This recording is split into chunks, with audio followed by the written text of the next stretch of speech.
प्यारे विद्यार्थियों, सुप्रभात। आज हम अध्याय 2 रासायनिक बल गतिकी का जो प्रकरण 2 है उसके शेष कुछ खंड छोटे हैं, उन खंडों का अध्ययन करेंगे। इस खंडों को प्रकरण 2 के इन खंडों को समझने के लिए वीडियो को ध्यान से देखें। प्यारे विद्यार्थियों, पहला खंड है वेग स्थिरांक। टॉपिक 2 का वेग स्थिरांक तथा साम्य स्थिरांक में अंतर। What is the difference between rate constant and equilibrium constant. प्यारे विद्यार्थियों, जो वेग स्थिरांक है के, इसको शॉर्ट में हम कहेंगे के तथा केसी में अंतर। तो के क्या है, केसी क्या है, आप समझ चुके हैं। जैसे हम एक अभिक्रिया लेंगे, A plus B tends to C plus D, उसमें वेग स्थिरांक किसी ताप पर, एक दो दिया गया ताप उसको हम फिक्स रखेंगे, दिए गए ताप पर अभिक्रिया का जो वेग स्थिरांक है वह अभिकारकों की इकाई सांद्रता के लिए, उसका इकाई सांद्रता के लिए वेग होता है। कैसे, इसे हम थोड़ा प्रूव कर लेते हैं। क्योंकि हम जानते हैं कि वेग बराबर concentration of A into concentration of B, ऐसे हम वेग निकालते हैं। यदि सांद्रता दिए गए ताप पर अभिकारकों की इकाई सांद्रता के लिए वेग होता है, यदि हम इसे भी एक और इसे भी एक ले लें तो हमारा आंसर आ जाएगा वेग बराबर की। अतः किसी दिए गए ताप पर वेग स्थिरांक किसी दिए गए ताप पर अभिकारकों की इकाई सांद्रता के लिए वेग ही होता है। वेग इक्वल टू के, वेग स्थिरांक। क्लियर। जबकि जो साम्य स्थिरांक है केसी, वह अग्र अभिक्रिया, ये आगे की ओर हो रही थी, इसका स्थिरांक और पश अभिक्रिया यानी K2 के स्थिरांक का अनुपात है। अतः जो साम्य स्थिरांक है वह अग्र अभिक्रिया और पश अभिक्रिया के वेग स्थिरांकों का एक अनुपात है, उसे कहते हैं साम्य स्थिरांक। तो ये बात हुई वेग स्थिरांक और साम्य स्थिरांक में अंतर। अब हम बात करेंगे वेग स्थिरांक और साम्य स्थिरांक में संबंध की। ऊपर वाली बात को यहां भी हम उसको ध्यान में रखते हुए यहां पर उसको अप्लाई करेंगे। तो साम्य स्थिरांक केसी, हमने अभी कहा था केसी क्या है, अग्र तथा पश अभिक्रिया, अग्र अभिक्रिया का स्थिरांक पश अभिक्रिया स्थिरांक का अनुपात। कैसे ये निकलता है प्यारे विद्यार्थियों, हम जानते हैं कि केसी यानी साम्य अवस्था स्थिरांक बराबर K1 concentration of A into concentration of B। किसके लिए, साम्य अभिक्रिया A plus B reversible C plus D के लिए। और जब ये बैकवर्ड डायरेक्शन शुरू हो जाती है तो वो क्या हो जाता है, K2 concentration of C and concentration of D। अब इन्हें हमें रिलेट करना है, हम चाहेंगे कि K को एक तरफ लाएं और इन सांद्रताओं को एक तरफ ले जाएं। तो क्या हो जाता है, हम K2 को यहां लाएंगे तो नीचे चला जाएगा या माइनस हो जाएगा, और A और B को इधर ले जाएंगे तो वो concentration of A into concentration of B, अर्थात हमें सूत्र प्राप्त हो जाएगा Kc बराबर K1 upon K2 equal to concentration of C into concentration of D upon concentration of A into concentration of B। यही संबंध है साम्य स्थिरांक और वेग स्थिरांकों में। पहले भी बताया जा चुका है कि साम्य स्थिरांक अग्र और पश अभिक्रिया के स्थिरांकों का एक अनुपात होता है और दे आर रिलेट टुगेदर, इस प्रकार से आपस में संबंधित हैं। प्यारे विद्यार्थियों, अब बात आती है वेग नियम। हमने टॉपिक 2 में पढ़ा था वेग नियम, और द्रव्य अनुपाती क्रिया के नियम में थोड़ा सा हम अंतर देखेंगे। वेग नियम एक प्रायोगिक नियम है, इसे हम प्रयोग के द्वारा एक रिएक्शन कराएंगे, उसमें क्या रेट आया, कितने समय में कितनी सांद्रता शेष बच गई, जो कि हमने वेग भी निकाला था और उसके द्वारा स्थिरांक निकाला था या वेग नियम निकाला था, ये प्रायोगिक है। जबकि द्रव्यानुपाती क्रिया का नियम सैद्धांतिक नियम है, एक थ्योरी पे काम करता है कि कौन से अभिकारकों की सांद्रता वेग को प्रभावित करता है या नहीं करता। ये सिद्धांत है और इसके अकॉर्डिंग हम कोटि निकाल पाते हैं। तो ये प्यारे विद्यार्थियों, ये था वेग नियम व द्रव्यानुपाती क्रिया के नियम में अंतर है। क्या अंतर है?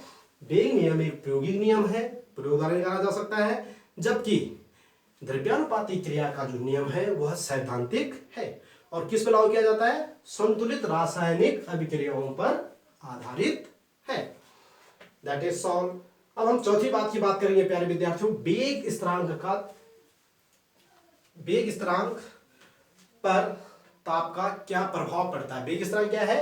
के पर क्या प्रभाव पड़ेगा यदि हम ताप बढ़ाएंगे तो प्यारे विद्यार्थियों, जैसे हम ताप बढ़ाएंगे, माना किसी पात्र में रिएक्शन हो रही है, कण एक निश्चित दूरी पर सांद्रता के अकॉर्डिंग वितरित हैं, उनकी दिए गए ताप पर निश्चित गतिज ऊर्जा है, वो एक निश्चित समय में, निश्चित आयतन में, निश्चित टक्करों के दौरान एक मात्रा में प्रोडक्ट बना रहे हैं, ये उसका वेग है और कुछ समय पश्चात स्थिर हो जाता है, वो वेग स्थिरांक कहलाएगा कि इतने समय में इतने कण प्रोडक्ट में बदले। अब यदि हम ताप बढ़ा देंगे तो जाहिर सी बात है कणों की गतिज ऊर्जा बढ़ेगी। हीट को लेंगे वो जो बिलियन में कण है रेक्टेंट, और वो तीव्रता से उनकी गतिज ऊर्जा बढ़ जाएगी, तो तीव्रता से रिएक्शन करेंगे।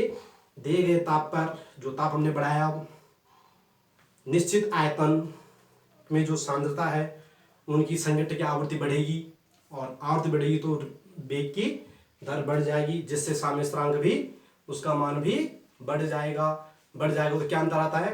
प्रयोगों द्वारा सिद्ध किया गया है कि यदि ताप में 10 डिग्री सी की वृद्धि हो गई तो वेग लगभग दोगुना हो जाता है, दूनी स्पीड से प्रोडक्ट बनने लग जाते हैं रेक्टेंट से। इसकी मात्रात्मक व्याख्या ताप के प्रभाव की वेग स्थिरांक पर आर्रेनियस समीकरण द्वारा भी अच्छी तरह से की जा सकती है, भली भांति की जा सकती है। और इसके अनुसार K बराबर A, K क्या है? वेग स्थिरांक। A क्या है? आर्रेनियस स्थिरांक। E की पावर माइनस E, ये क्या है? एनर्जी ऑफ एक्टिवेशन, सक्रियण ऊर्जा। R क्या है? गैस स्थिरांक। और T दिया गया ताप। इसकी कैलकुलेशन करके हम मात्रात्मक व्याख्या कर सकते हैं कितना ताप बढ़ाने पर कितनी वृद्धि वेग में हुई और वेग स्थिरांक में कितनी वृद्धि हुई। ये था ताप पर वेग स्थिरांक की निर्भरता। प्यारे विद्यार्थियों, एक अन्य और लास्ट इस प्रकरण का बिंदु है, खंड है कि वेग स्थिरांक की इकाई आपको निकालना आना चाहिए। और ध्यान से देखिए, बहुत ही सरल है, आपको आता है, बट उसे आपने थोड़ा सा अप्लाई कैसे करना है ये सीखना है। प्यारे विद्यार्थियों, स्पष्ट है कि वेग सामान्य अभिक्रिया हमने जो शुरू में बोली थी वही ले ली। ए मॉलिक्यूल ऑफ ए, यहाँ पर आपको स्टोइकियोमेट्रिक गुणांक भी बताए जा रहे हैं। B molecule of B, reversible C molecule of C plus D molecule of D. अभिक्रिया के लिए हम वेग देखेंगे, पहले क्या देखेंगे? वेग स्थिरांक देखेंगे। के लिए वेग बराबर क्या होगा? कंसंट्रेशन ऑफ ए की power A into concentration of B की पावर बी, या वेग बराबर, अब बराबर हो जाएगा, स्थिर हो जाएगा कुछ देर बाद, कि कंसंट्रेशन ऑफ ए की power A into concentration of B की पावर बी। आप भली बातें जानते हैं वेग नियम से, पहले टॉपिक से भी। अब क्या होगा? या वेग बराबर के, ये जो इनके स्टोइकियोमेट्रिक गुणांक है वो घातांकों के बराबर हो भी सकते हैं, एक्स और वाई के बराबर, और नहीं भी हो सकते, भी हमने कल अध्ययन किया था। इसलिए वेग बराबर के कंसंट्रेशन ऑफ ए की power X into concentration of B की पावर वाई। अब हम देखेंगे तो जब ये वेग ये हो रहा है, वेग स्थिरांक ये हो रहा है, तो स्थिरांक बराबर क्या हो जाएगा? जब वेग बराबर ये हो रहा है तो वेग स्थिरांक के की वैल्यू रहने देंगे, वेग रहने देंगे, इस वैल्यूज को सांद्रताओं की इधर शिफ्ट कर देंगे। तो क्या हो जाएगा उल्टे में? के बराबर वेग, के बराबर वेग अपनी जगह है। ये जो सांद्रताएं थी ये दोनों को हमने मल्टीप्लाई करके सांद्रता की power n, x plus Y का मान n है, क्योंकि x प्लस वाई बराबर n यानी कोटि है ये। अब प्रत्येक कोटि के लिए हम अलग निकालेंगे, इससे पहले हम निकालने का तरीका निकाल लें। यहाँ तक सबको आता है, कोई दिक्कत नहीं। इसको हमने रीअरेंज कर दिया रिएक्शन को, इसलिए कहा जाता है आपके लिए कि chemistry is a game of symbol and formula. ये खेल हो रहा है, इधर से शिफ्टिंग, इधर रीअरेंजिंग हो रही है केवल फॉर्मूले की, और ये आपको आना चाहिए।